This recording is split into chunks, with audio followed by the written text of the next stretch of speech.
चलिए बड़ी खबर आपको बता दें, जहां प्रधानमंत्री नरेंद्र मोदी ने वीडियो कॉन्फ्रेंसिंग के जरिए भारतीय अंतरिक्ष स्टार्टअप स्काई रूट एरोस्पेस के अत्याधुनिक इन्फिनिटी कैंपस का उद्घाटन किया।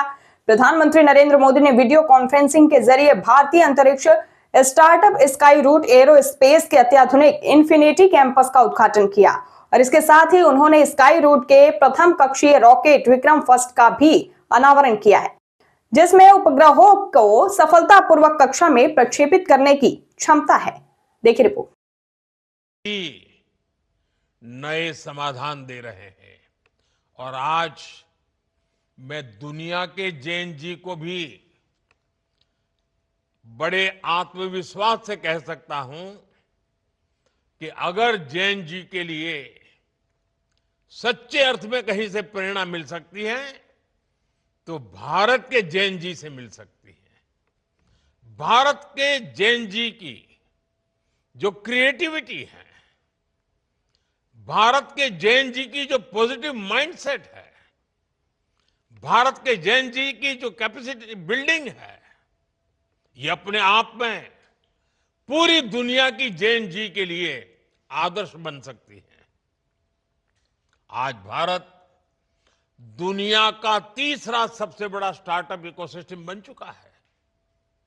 एक समय था जब स्टार्टअप का मतलब केवल कुछ बड़े शहरों तक सीमित था, लेकिन आज भारत के छोटे छोटे शहरों और गांवों से भी स्टार्टअप निकल रहे हैं। आज देश में 1.5 लाख से अधिक रजिस्टर्ड स्टार्टअप्स है। अनेकों स्टार्टअप्स यूनिकॉर्न बन चुके हैं। साथियों, आज भारत केवल एप्स और सर्विसेज तक सीमित नहीं है। हम अब डीप टेक, मैन्युफैक्चरिंग और हार्डवेयर इनोवेशन की ओर तेजी से आगे बढ़ रहे हैं। Thanks to Jain ji. आप सेमीकंडक्टर सेक्टर का ही उदाहरण लीजिए। सरकार ने जो ऐतिहासिक कदम उठाए हैं वो भारत के टेक फ्यूचर की नींव को मजबूती दे रहे हैं। आज देश में semiconductor fabrication units, chip manufacturing और डिजाइन हब्स बहुत तेजी से विकसित हो रहे हैं। चिप से लेकर सिस्टम तक भारत अब एक मजबूत इलेक्ट्रॉनिक वैल्यू चेन तैयार कर रहा है। ये आत्मनिर्भरता के संकल्प का हिस्सा तो है ही। इससे भारत ग्लोबल सप्लाई चेन का एक मजबूत और भरोसेमंद पिलर भी बनेगा। साथियों, रिफॉर्म्स का हमारा दायरा भी लगातार बढ़ रहा है। जैसे हमने स्पेस इनोवेशन को प्राइवेट सेक्टर के लिए ओपन किया, वैसे ही हम एक बहुत महत्वपूर्ण सेक्टर में भी कदम उठाने जा रहे हैं। हम न्यूक्लियर सेक्टर को भी ओपन करने की तरफ आगे बढ़ रहे हैं। इस सेक्टर में भी हम प्राइवेट सेक्टर की सशक्त भूमिका की नींव रखने जा रहे हैं।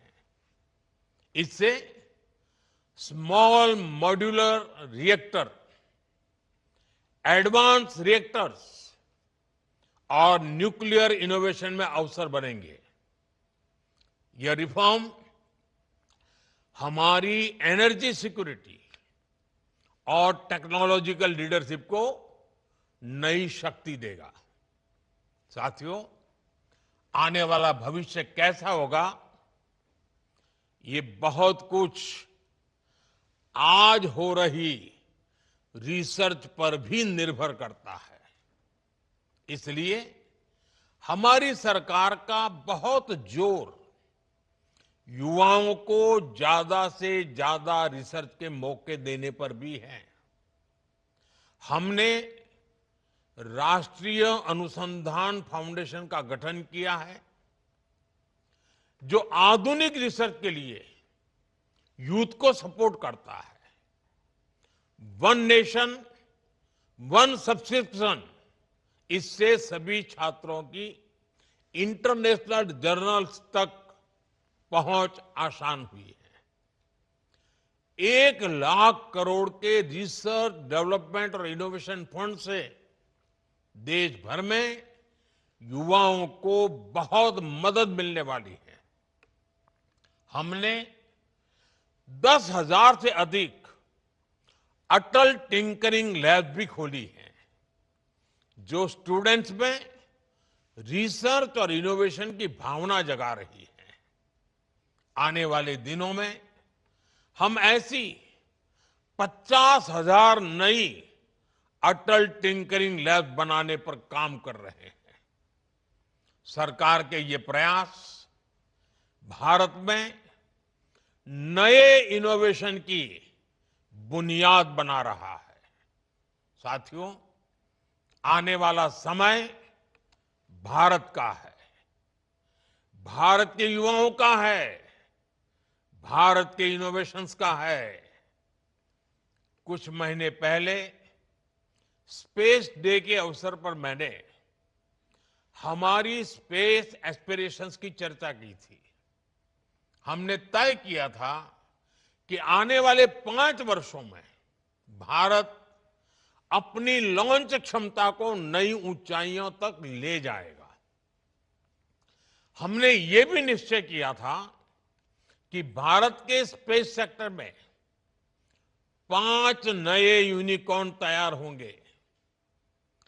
स्काई रूट की टीम जिस प्रकार आगे बढ़ रही है, उससे ये तय है कि भारत अपने हर लक्ष्य हासिल करके रहेगा।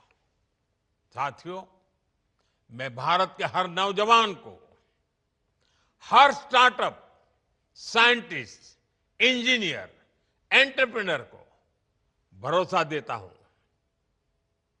और मेरे नौजवान साथियों, ये मेरी गारंटी है, सरकार हर कदम पर आपके साथ खड़ी है। मैं एक बार फिर स्काई रूट की पूरी टीम को बहुत बहुत बधाई देता हूं और उन सभी लोगों को शुभकामनाएं देता हूं जो भारत की स्पेस जर्नी को नई गति दे रही है। आइए, धरती हो या फिर अंतरिक्ष, 21वीं सदी को भारत की सदी बनाएं। आप सबका बहुत बहुत धन्यवाद, बहुत बहुत शुभकामनाएं।